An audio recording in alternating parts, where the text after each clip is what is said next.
Hello friends, good afternoon. आज हम ये वीडियो में बात करेंगे एएमएच के बारे में। AMH is anti Mullerian hormone.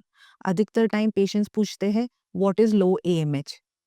आपने आपका कभी भी फर्टिलिटी रिजल्ट देखा है और आपको इसके बारे में और आपने इसके अंदर देखा है कि आपका AMH is going on the lower side of normal या बहुत लो है।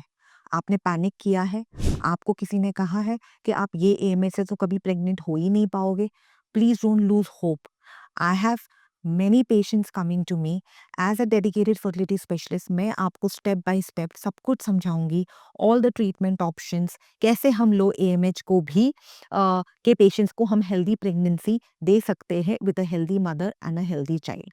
तो आप ये वीडियो को टिल द एंड देखिएगा एंड आपके जो सारे डाउट्स है आप प्लीज नोट करके रखिएगा। मैं हूँ डॉक्टर भावना बांगा। मैं एक आईवीएफ स्पेशलिस्ट हूँ क्लाउड9 हॉस्पिटल्स के साथ। तो चलो हम डिस्कस करते हैं कि बेसिकली ये एएमएच है क्या और ये कैसे होता है, कब करवाना चाहिए। AMH is basically a blood test और उसका फुल फॉर्म है एंटी मुलेरियन हार्मोन। ये हमें एक औरत के अंडकोश में कितने अंडे हैं वो हमें बताता है। तो मैं आपको एक एग्जांपल देती हूँ। जैसे हमारी कार है, कार के अंदर एक फ्यूल टैंक है। फ्यूल टैंक का एक एक काइंड ऑफ गेज होता है कि जैसे ही रिजर्व के नीचे जाता है तो एक रेड लाइन के नीचे द कर्सर इज गोइंग। तो आपको इससे पता लग जाता है कि हमें गैस स्टेशन के पास जल्द से जल्द जाना चाहिए टू फ्यूल इन, अदरवाइज हमारी गाड़ी बंद हो जाएगी।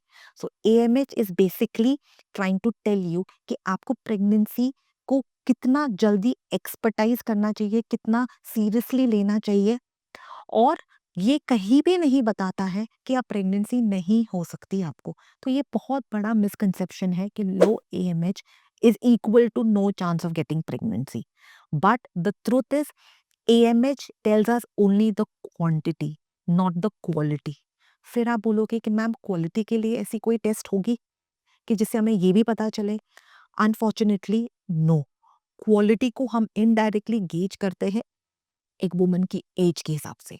फॉर एग्जाम्पल, अगर एक लेडी 20 ईयर्स की है तो उसके एक्स 20 ईयर्स ओल्ड है, कोई 40 ईयर्स की है तो 40 ईयर्स ओल्ड है। सो आप ये भी हमसे बार बार हमारे पेशेंट पूछते हैं कि मैम इतना बड़ा क्या प्रॉब्लम है कि अगर हमारी एज 35 हो गई है तो what is the big problem. तो मैं पेशेंट को समझाती हूँ कि देखो बेटा, द रिप्रोडक्टिव बायोलॉजी एक वुमन के लिए बहुत ही फॉरगिविंग नहीं है। हम नेचर के हिसाब से 12-13 साल में प्रेग्नेंट हो सकते हैं, that is called teenage pregnancy. The biological clock has started. वो ये नहीं देख रहा है कि आप पढ़ाई कर रहे हो, आपको आपका पार्टनर लेट मिला है, आपको कोई ओवरसीज अपॉर्चुनिटी मिली है तो आप प्रेग्नेंट नहीं होना चाहते। आपका क्लॉक जब से शुरू हुआ वो depletion of egg starts from there. So if nature is asking us to get pregnant by 15 years, अगर हमें नेचर बोल रहा है और आप मान लो 30 ईयर्स तक प्रेग्नेंट नहीं हुए तो ऑलरेडी आपने 15 ईयर्स, आपने वो टाइम को आपने लूज कर दिया है। That's why the age of the woman is very very important for reproductive outcome. Second, ये अक्सर सवाल आता है कि ma'am what value of AMH is low, how low is low, and जब ये होता है तो फिर क्या हो जाता है, क्या हमें मेनोपॉज आ जाएगा, क्या हमारे एग क्वालिटी खराब हो जाएगी और कोई हेल्थ प्रॉब्लम्स तो नहीं आएंगे, कोई हम नेचुरल प्रेगनेंसी हो ही नहीं सकती है। तो मैं आपको इसको भी मैं स्टेप बाय स्टेप आपको समझाती हूँ कि एएमएच का इंटरप्रिटेशन होता है एज ऑफ द वुमन को देख के। ये ना जाहिर सी बात है, जितने यंग हो आप उसका एएमएच बेटर होगा। तो मान लो अगर मैंने एक 40 ईयर्स की लेडी को देखा और उसके रिपोर्ट्स को मैंने पढ़ा और उसका एएमएच आया है 0.9, तो 40 ईयर्स के हिसाब से 0.9 is a fine AMH, because वक्त के साथ ये तो कम ही होना था। बट उसके अगेंस्ट मैंने अगर 30 ईयर्स की लेडी का एएमएच 0.9 देखा तो that is on the laser side, क्योंकि हमें 30 to 35 के अंदर एएमएच अधिकतर 2.5 to 3 के अंदर होना चाहिए। क्या हम अक्सर एएमएच को ही एक होली ग्रेल करके हमारा पूरा ट्रीटमेंट को प्लान करते हैं? बिल्कुल नहीं।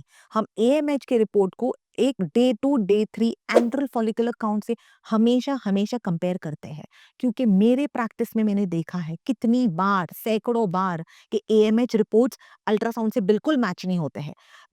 मैं आपको एग्जांपल देना चाहती हूँ। मेरे पास एक पेशेंट आया, अभी कुछ ही दिनों पहले की बात है, उसका एएमएच है 0.5। उनकी एज है 33 इयर्स, उनकी मम्मी के साथ आई थी। सो दे वर वेरी अपसेट, वो लोग बार-बार रोए जा रहे थे कि डॉक्टर ये तो बहुत कम है, मैंने ये डॉक्टर को दिखाया, वो डॉक्टर को दिखाया, सबने यही बोला कि आप डोनर एग कर लो, आप आईवीएफ कर लो।